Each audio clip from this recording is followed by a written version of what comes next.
You are not where you're supposed to be because of you. It's all you. You tell yourself lies, reasons. I'm too tired. I need to rest. I'm too hungry. I'm too full. Something else is more important. I don't have time. Lies, lies, lies, lies. Ask yourself, what remarkably stupid things am I doing on a regular basis to absolutely screw up my life? What would happen if you just stopped wasting the opportunities that are in front of you? Because you're not everything you could be, and you know it. If you keep thinking the same thoughts, keep demonstrating the same behaviors, keep living by the same feelings and emotions, your personal reality is going to stay exactly the same. But if you have new thoughts that lead to new choices, that demonstrate new actions, that create new experiences, that cause you to feel differently, you will begin to walk into a new future. I need you to confront you because you're the one holding you up. I need you to look in the mirror and tell you, you are not going to do me like this no more. You're not going to continue to sabotage me. You're not going to keep procrastinating. You're not. You know you should be further in life, but you keep letting you slide. Hold you accountable and don't let you off the hook. If for 10 years, if you didn't avoid doing what you knew you needed to do, what would you be like? You'd be 10 times more efficient, 20 times more efficient. And you could be way better. You could be incomparably better across multiple dimensions. Do something away from the normality of what you've been doing. Why not try it, man? Shock the system. Get up at 4 in the morning one day, just one day, and go for a run. Commit to one day and see how you feel as you're jogging it back in around 5 or something, as your neighbors are still asleep. Well, your day's already provided something for you. Mentally, you feel like, wow, man, that was a lie. And say, I've got to do this. This is my stuff. This is why I showed up. It's not going to be easy. When you want to change, it's not easy. If it were in fact easy, everybody would do it. But if you're serious, you'll go all out. So yes, I'm going to do something about this situation.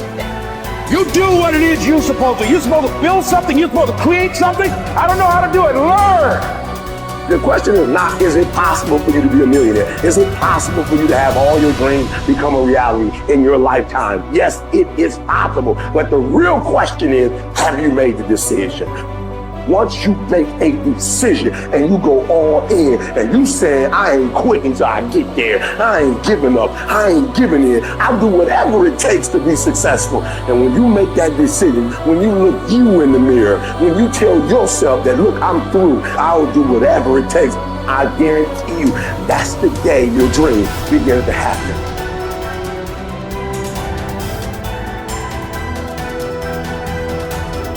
So then, when you have a purpose or a vision or a mission or an intent that's bigger than you, it means it signifies something that's ongoing. You could have a purpose to go east, and there's never an end to east. You could have a purpose to be healthy. There's always more health to have. You could have a purpose to be wealthy. There's never an end to wealth. You could have a purpose for knowledge, and there's never an end to knowledge. It signifies a direction. My purpose is to transform individuals in order to transform a culture. And I'm clear on that purpose, and it gets me up in the morning every single day. So then, how do you bring a vision from the world of possibility into the world of reality? From thought all the way down into matter. From what we say in quantum physics, from the wave of possibilities all the way down into the particle. From the immaterial, something that doesn't exist yet, into the material. From the world beyond the senses to the world of the senses. How do we do that? Well, it requires then setting up goals in alignment with your purpose. So let's just say you have a purpose to go in a certain direction. Your purpose signifies a direction, but your goals should always be in alignment with your purpose. And people who have goals in alignment with their purpose, Their goals are a natural side effect of them being on purpose. So then what about getting healthy? You may say, okay, I want to lower my heart rate. That's one of my goals. I want to lose, 10 kilos. I want to have more energy. I want to wear a new wardrobe and have a new relationship. This is the short-term goal at the beginning, and the long-term goal is at the end. And as long as you keep making the same choices, demonstrating the same behaviors, reproducing the same experiences, feeling the same way, you'll arrive at all of those goals. What about becoming abundant? You may say you want to be wealthy, and to me it doesn't matter. Wealth is a state of mind. You may want to start a new business. Once you start that new business, you may want to hire 2 new staff employees in 6 months. Then you may say you want to buy a company vehicle. And of course, then the next one is buy a new house. And then ultimately what? Make $1 million? Why not? If that's your goal, to reflect your purpose, then you should arrive at it. Are you still with me? How about learning knowledge? Is there ever an end to knowledge? You may want to get an associate's degree. And then you may want to get a bachelor's degree. And then you may want to get a master's degree. You may want to get a doctorate degree. And then you may want to finally do research. But all of those things are in alignment with your purpose, is it not? Now, I want you to understand that there is a very specific formula for excellence. And the formula requires a person who has a clear purpose. But there are 2 other ingredients that put this together. The first thing is called competence. You know what competence is? Somebody who does something really well. The more competent they are, the better they are at doing something. The third thing is called accountability. Accountability means if you say you're going to do something, you do it. And if someone asks you to do something, you do it really well. And if you combine a person who's on purpose with a high level of competence and accountability, you have excellence in an individual. I run 3 companies, and all 3 companies, my teams are very high on their purpose scale. They better align with my purpose. They have very high level of competence, and they are very high on the accountability scale. And I don't even bother them. I never even manage them. Because if they're not competent, accountable, and on purpose, they're going to stand out with the rest of the culture, and other people are going to be doing their job, and they are not going to keep up. And I say to my staff, I run an Olympic level team. You have to be able to play at an Olympic level.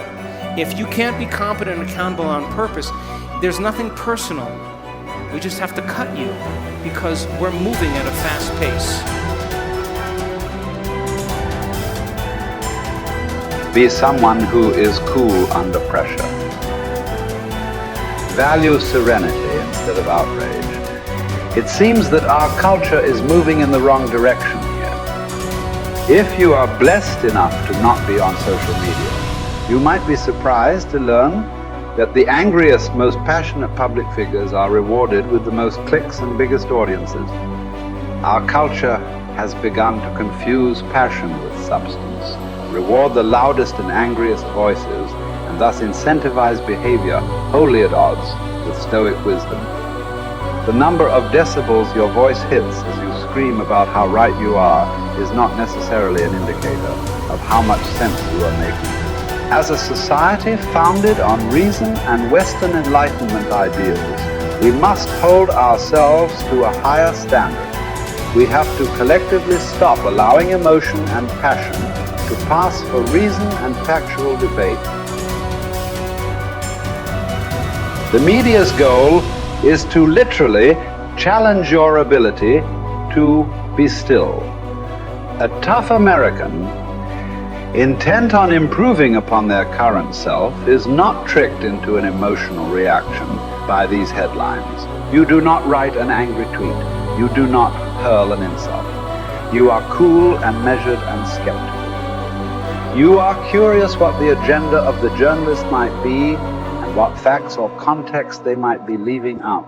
You seek out a different story on the same topic from an opposing view, and you find out that many of the claims made in the original story were convincingly debunked. And just like that, you are a Zen master of stillness and stoicism. I will not quit in the face of danger or pain or self-doubt. I will not justify the easier path before me. I decide that all my actions, not just some matter. Every small task is a contribution toward a higher purpose. Every day is undertaken with a sense of duty to be better than I was yesterday, even in the smallest of ways. I seek out hardship. I do not run from pain, but embrace it, because I derive strength from my suffering. I confront the inevitable trials of life with a smile. I plan to keep my head to be still when chaos overwhelms me. I will tell the story of my failures and hardships as a victor, not a victim. I will be grateful. Millions who have gone before me have suffered too much, fought too hard, and been blessed with far too little for me to squander this life. So I won't. My purpose will be to uphold and protect the spirit of our great republic, knowing that the values we hold dear can be preserved only by a strong people. I will do my part. I will live with fortitude.